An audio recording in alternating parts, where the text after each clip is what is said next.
partager avec vous de son cœur. Alors je veux honorer ce matin Pasteur Carole et Pasteur Eric de m'avoir invité. Et encore une fois, c'est un grand honneur d'être ici. Bon, alors, comme vous savez, je m'appelle Didier Tizon. Et je sais que le Seigneur a un rendez-vous avec toi ce matin, avec chacun de nous ce matin. Alors, je veux que vous attendez pas ma voix, mais vous attendez sa voix.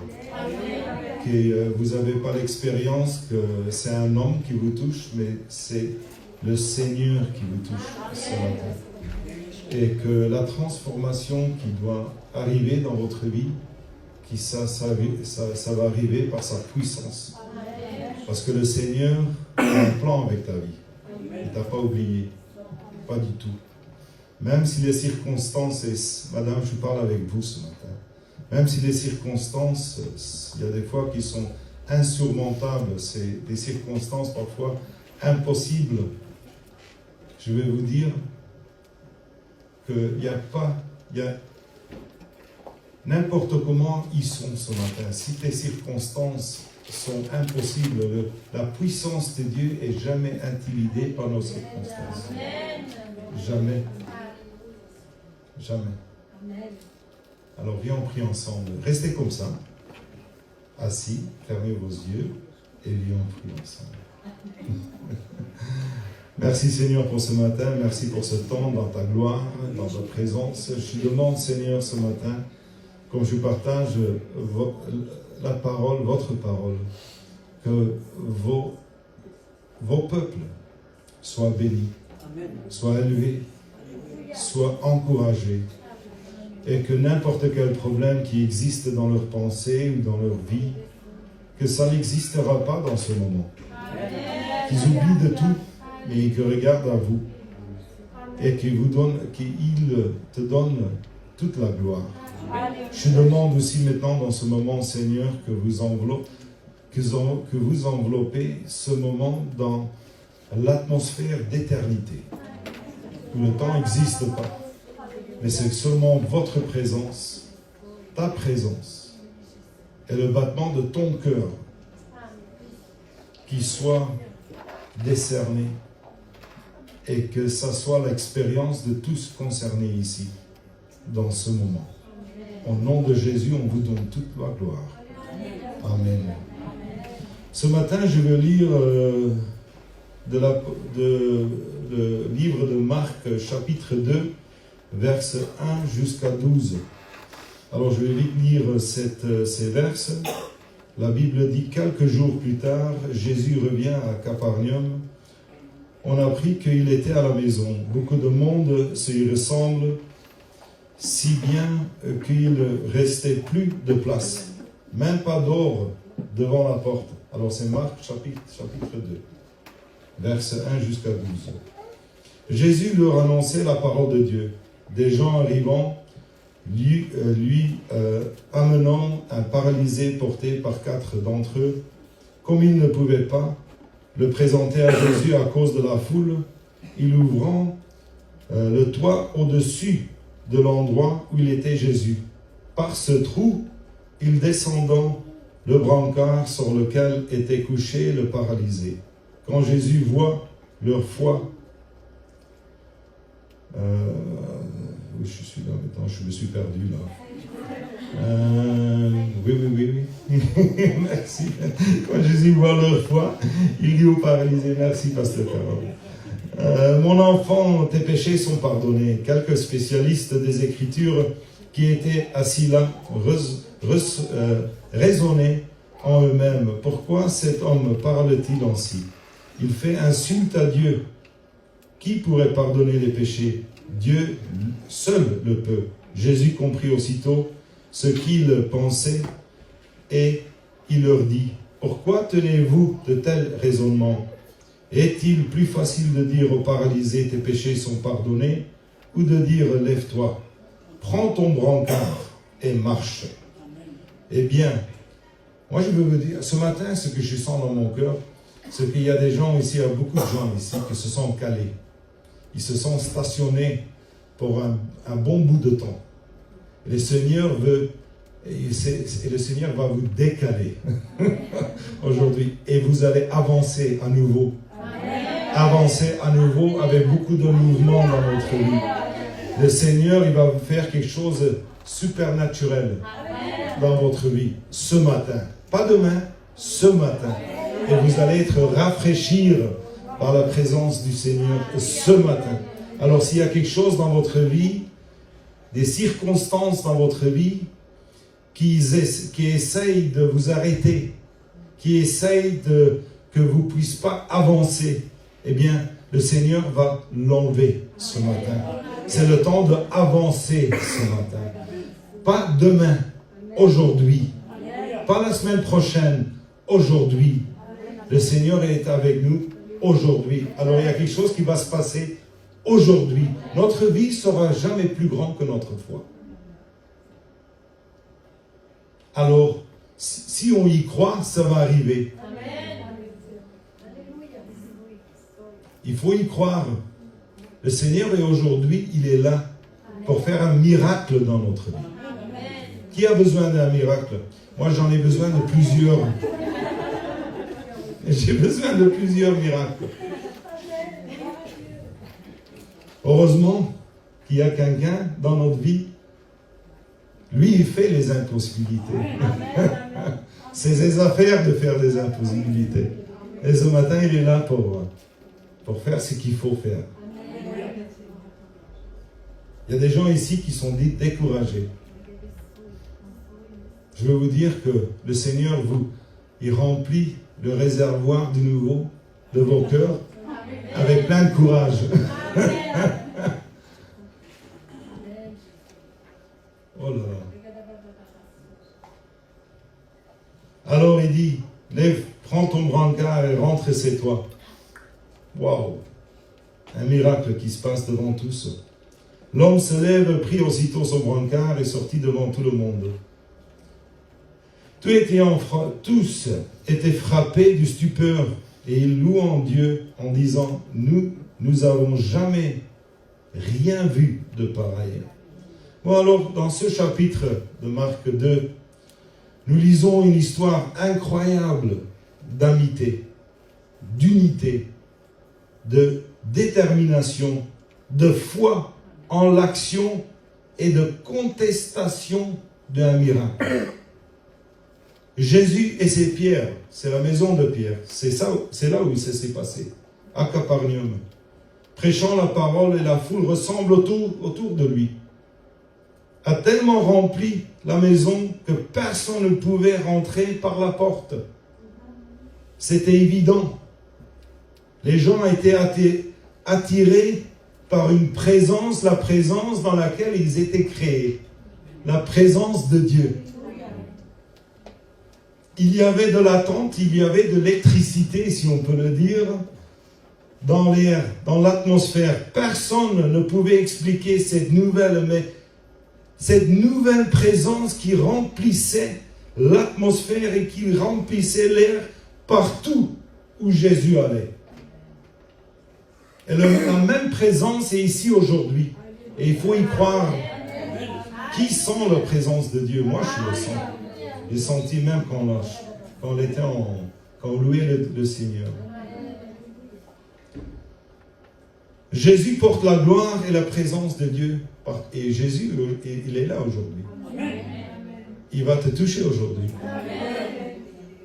Il va changer tes affaires aujourd'hui. Jésus est le même. Hier, aujourd'hui, demain. Il ne change pas. La vérité, c'est une personne. Je sais qu'on a beaucoup de réalités, comme j'ai dit quand j'ai commencé. Mais la vérité est une personne qui peut changer notre réalité et nos circonstances. J'aime bien cette verse-là, Jean 14, verset 6. Ça dit, je suis le chemin. Je suis la vérité. Alors la vérité, c'est une personne. Certaines personnes sont devenues éliminées à Capernaum. La clarté a commencé à saturer leur personne intérieure. Ils ont commencé à décerner, mais il y a quelqu'un dans ce village qui s'appelle la vérité. Je sais qu'on a des circonstances dans notre vie qui semblent impossibles pour surmonter. Mais j'attends un son de la vérité dans ce village.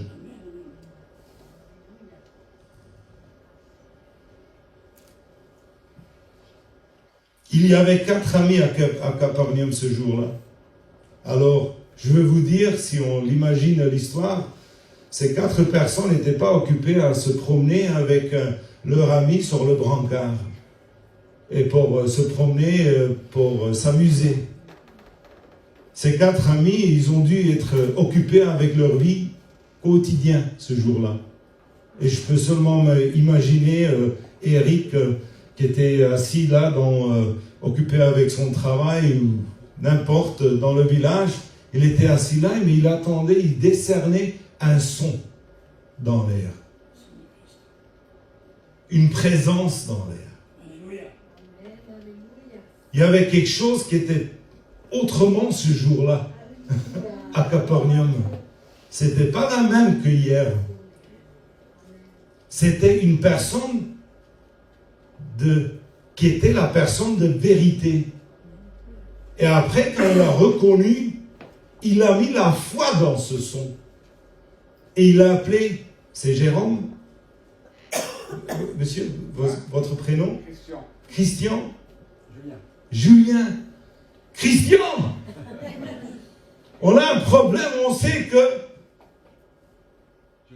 Julien, il est paralysé. Il faut qu'on l'amène dans la présence de la vérité. Il faut qu'on l'amène dans la présence de Jésus. Il faut qu'on la mette, qu'on met Julien dans la présence de l'amour, celui-là qui nous a créés. On sait qu'il n'a pas été créé pour être paralysé. Il a été créé pour marcher. Il a été créé pour avoir de la confiance. Il a été créé pour avoir de l'espoir. Il a été créé pour avoir une vie de significance. J'espère que je le dis. Significance. Importe, vous me comprenez. Hein? Significance. Voilà. Signification. Une vie de signification. Oh ouais, ok, bon, ça va, ça marche. Qui a du sens. Il n'est pas fait pour être paralysé. Et alors, il appelle encore. Alors, Eric, Christian, tu as des cordes? Oui, j'ai des cordes. J'ai des ficelles. Oui. Votre nom derrière, là, monsieur? René. René. René, tu as une natte. Et vous? Maurice. Boris. Vous avez des poteaux. Hein, vous avez des bâtons, quelque chose comme ça. Hein? Allez, on doit construire un brancard. On doit amener Julien dans la présence de la vérité. Il ne peut pas arriver tout seul. Il a besoin de nos jambes. Et voilà, il commence à construire un brancard. Et il prend le brancard et voilà, il met Julien sur le brancard. On est 4 quand même. Oui. Et Eric, il dit, bon, vous êtes prêts? Allez, on met Julien sur le brancard. Et voilà, ils sont partis pour aller à la maison de Pierre. Ils arrivent à la maison de Pierre. Et il y a la foule qui est tellement grande qu'il ne peut même pas approcher la porte. Et ils ne savent pas rentrer par la porte. Mais Eric, il veut tellement voir Julien dans la présence de Dieu qu'il fait un plan. Parce que les excuses, ça ne nous apporte rien. On n'arrive pas avec les excuses. Il faut avoir la volonté. Il faut être déterminé. Il faut avoir la foi. Et quand il y a les obstacles, il ne faut pas regarder aux excuses. Il faut toujours dire que j'ai un plan. Et le plan, c'est de venir dans la présence et de se mettre dans la présence de Dieu. Parce que dans la présence de Dieu, il y a toutes les réponses qu'il faut. Dans la présence de Dieu, il y a la guérison. Dans la présence de Dieu, il y a la délivrance. Dans la présence de Dieu, il y a la provision. On est créé pour la présence de Dieu. Et c'est quoi le plan? Mais attends. Quand on voit une foule consiste de plusieurs groupes. Il y a des groupes qui sont religieux. Nous, on n'est pas dans une religion. On est dans une relation avec Dieu. Il y a une grande différence là. Dieu veut nous parler, il veut avoir cette relation avec nous. Et c'est tout à fait possible parce que Jésus-Christ l'a fait possible. Et on est le temple du Saint-Esprit. Ça veut dire qu'on est l'adresse de Dieu sur terre. Excusez-moi.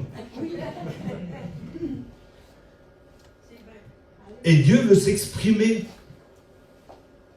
par nous. C'est notre responsabilité d'avoir une relation avec Dieu, qui Dieu peut s'exprimer par nous, à nos voisins. Ça va? Vous êtes là? Vous me comprenez? Jusqu'à maintenant, ça va? Je sais que je ne regarde pas mes notes parce que je me suis dit, peut-être ça va être mieux de rester sur mes notes. Comme ça, tout va aller bien. Mais j'ai tellement de passion, parfois je me perds. Oui. Je veux vous dire que la présence de la vérité était si forte qu'elle pouvait changer n'importe quel type de circonstance ce jour-là. La présence de Dieu, elle peut être si forte dans ta vie qu'elle peut changer n'importe quelle circonstance. Cela pourrait transformer une personne malade en une personne guérie. Cela pourrait transformer une personne qui est enchaînée, qui est emprisonnée dans ses pensées, dans une personne libre.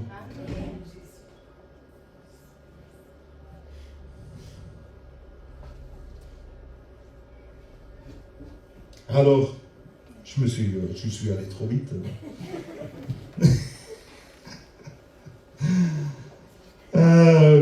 Ok.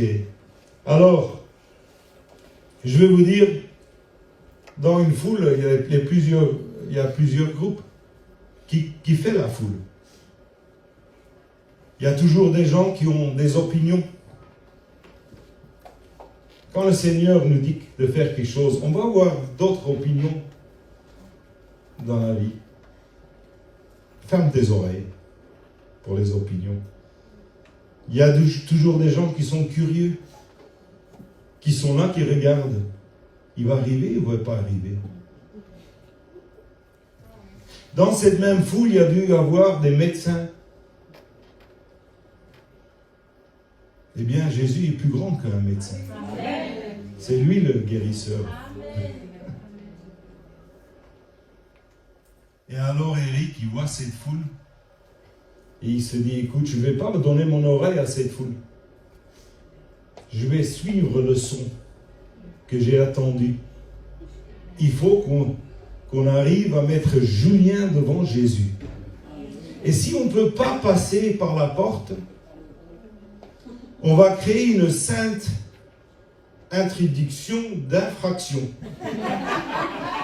J'espère que je le dis correctement. Ça va? Ça marche? Bon.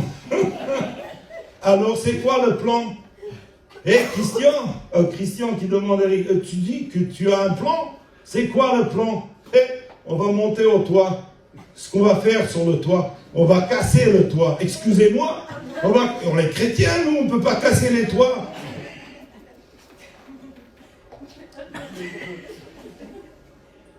Nous, on pense qu'ils ont fait un petit trou comme ça. Eh bien, pour passer un homme sur un brancard horizontal jusque devant de Jésus, eh bien, ils ont dû casser un grand trou. Je peux seulement m'imaginer Pierre ce jour-là. C'est ma maison. Excusez-moi. Pierre a dû regarder ces 4 hommes sur le toit. Et il se dit, mais ils font quoi là? Ma maison? J'espère que la massue va couvrir ce dégât. Mais tu sais, ils s'en foutaient. Pourquoi? Ils s'en foutaient s'ils auraient été poursuivis pour l'infraction. Ils s'en foutaient pour leur nom. Ils s'en foutaient pour leur... ça va, vous comprenez? Ça va? Vous me suivez? Je sais que mes notes sont beaucoup mieux. Mais j'y vais. Ok? Ça va? Ils s'en foutaient de leur réputation. Leur nom. Ce que les gens, les experts d'écriture pensaient en bas. Ils y étaient sur le toit. Ils n'y étaient pas là pour être curieux. Ils n'y étaient pas là pour avoir une opinion. Ils n'y étaient pas là pour avoir, pour dire des choses sur Jésus. Ils reconnaissaient quelque chose sur Jésus qu'ils avaient besoin. Et ils avaient un ami qui n'avait pas de jambes. Mais eux avaient la foi de prendre leur ami, construire, mettre un brancard ensemble et faire un trou dans le toit d'une maison pour faire descendre leur ami juste devant Jésus.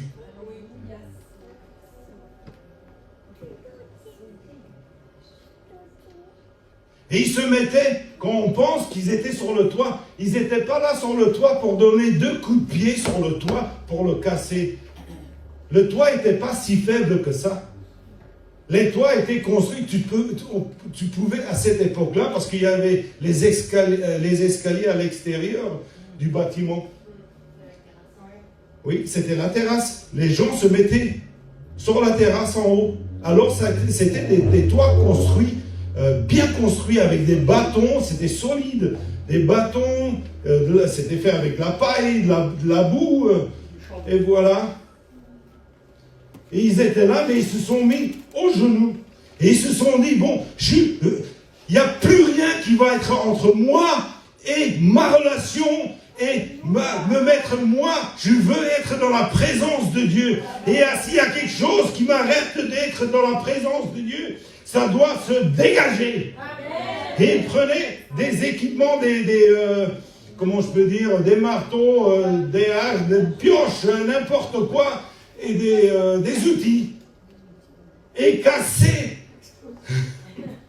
le toit. En disant, rien ne va m'arrêter. Pas les opinions des gens. Pas le jugement des gens. Il n'y a même pas mon nom. Il n'y a même pas avoir honte. Tout ce que je veux, c'est d'être dans la présence de Dieu. Et casser le toit. C'était une sainte introduction par effraction. Ça va, ça marche. C'était ça. Alors l'homme qui était paralysé ne pouvait pas y arriver tout seul. Il ne pouvait pas se retrouver au milieu de Jésus de sa propre capacité. Il devait compter sur ses amis. Alors j'ai une question à vous poser aujourd'hui, à te poser à toi. Es-tu l'un des 4 amis de l'histoire? Ça veut dire, es-tu Christian, Boris, René ou Eric? Ou es-tu celui-là sur le brancard? Es-tu Julien? T'en fais pas Julien, on va te faire lever du brancard tout à l'heure. Je veux vous dire aujourd'hui qu'il y a plusieurs façons d'être paralysé aujourd'hui.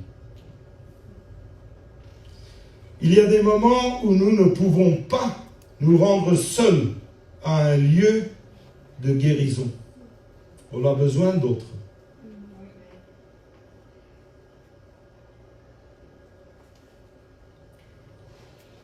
Mais voici l'Évangile à l'œuvre. L'Évangile comme amitié. L'Évangile d'amour. Je veux vous dire aujourd'hui que ce mouvement aujourd'hui sur la terre, sur cette planète, de Dieu sera marqué par un abandon de soi-même. Plus d'égoïsme. Ça soit pour l'autre, pas pour moi. Jean dit, moi je dois diminuer. Lui doit devenir plus dans ma vie.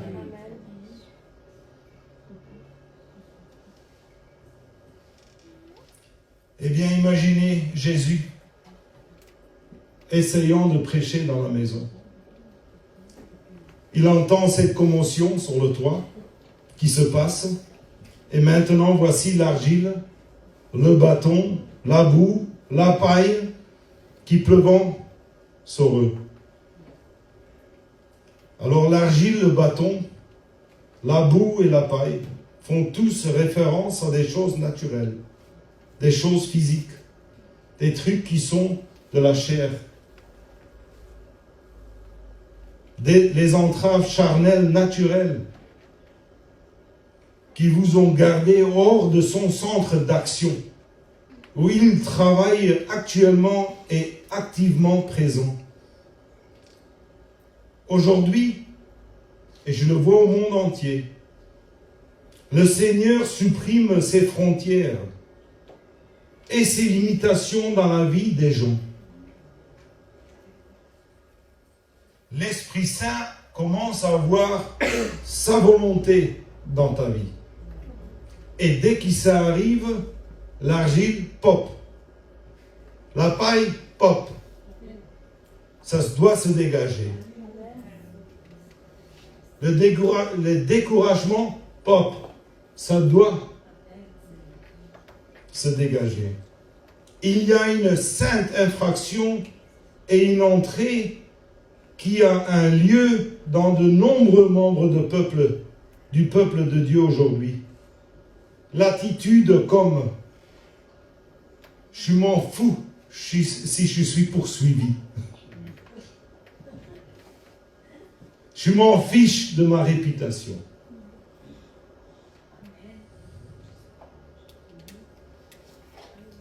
Je m'en fiche si je suis grossier en entrant par le toit.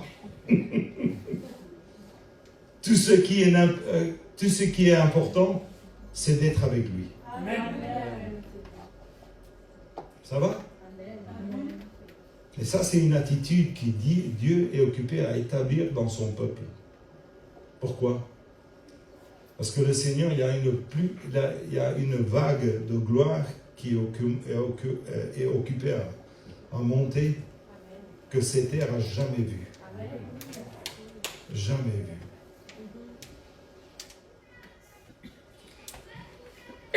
Alors le texte dit que Jésus a vu leur foi. Pas la foi du paralysé, mais la foi des 4 amis. Leur foi. Quand est-il... alors je veux dire que la foi a des jambes. La foi, ça doit avoir de l'action. On ne peut pas que dire qu'on a de la foi. C'est l'action qui preuve qu'on a de la foi. La foi peut être attrapée. La foi peut être contagieuse.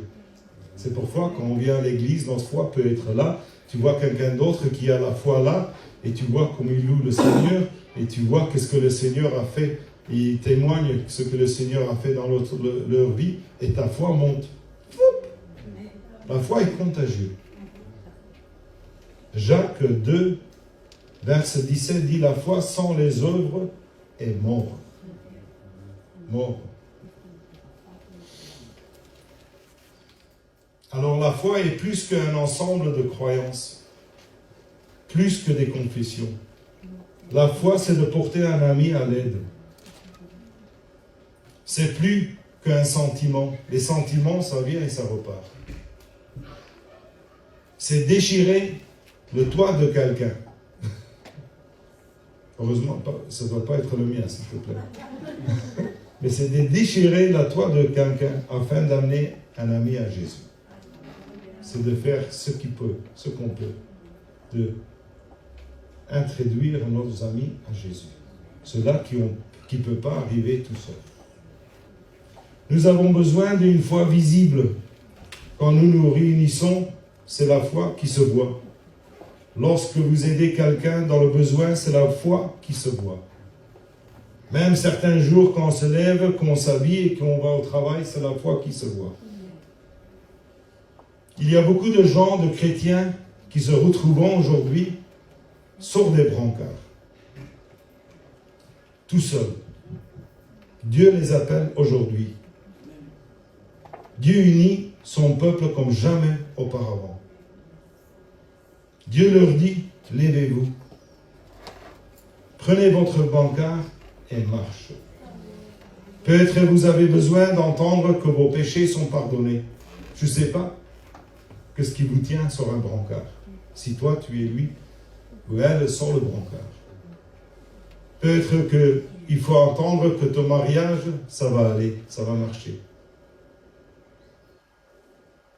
Peut-être que vous devez entendre que vous n'allez pas perdre votre maison. Je ne sais pas. Vos enfants ne seront pas perdus. Peut-être que tu as juste besoin d'entendre que le Seigneur t'aime. Je ne sais pas ce que te tient sur un brancard. La culpabilité ou la honte pouvant paralyser nos esprits aussi sûrement que le polio peut nous mettre sur un brancard. Dieu veut que nous soyons pleinement vivants aujourd'hui. Et je veux vous dire aujourd'hui que Dieu veut te rafraîchir. Des fois, il faut qu'on sente la présence de Dieu de nouveau. Un peu être dans le vent de l'esprit. Si vous voyez ce que je dis. Alors, Dieu veut que nous soyons pleinement vivants pour pouvoir vivre de tout notre cœur, esprit, âme et force. Et cela peut commencer parfois par un pardon.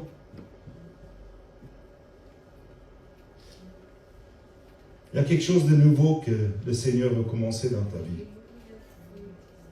Pas ce que tu as vécu hier. Même si c'était glorieux, il y a toujours quelque chose de neuf dans le Seigneur. Amen. Toujours. Toujours. Amen. Amen. Alors il y a une sainte infraction qui se passe aujourd'hui dans ta vie. Madame? Ah, oui. Non? Oui, vous? Oui. Vous vous appelez comment? Julia. Vous êtes ici, dans le coin? Pas très loin. Toulon? Ça fait combien de temps que vous connaissez le Seigneur?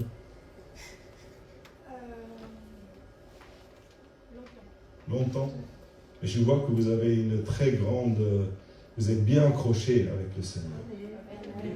Ok? Je vois que vous avez une foi, même dans des temps... Vous pouvez vous mettre debout, s'il vous plaît. Même des temps très difficiles, vous n'avez jamais lâché. Oui. Mais aujourd'hui, c'est une nouvelle saison pour vous. Okay? Le temps change. Et maintenant, vous allez avoir des expériences tout neuves. Je vois le vent du Seigneur, du Saint-Esprit sur votre vie a changé. Alors la direction de votre vie change même. Ok? Alors je vois que vous avez quelques décisions à prendre.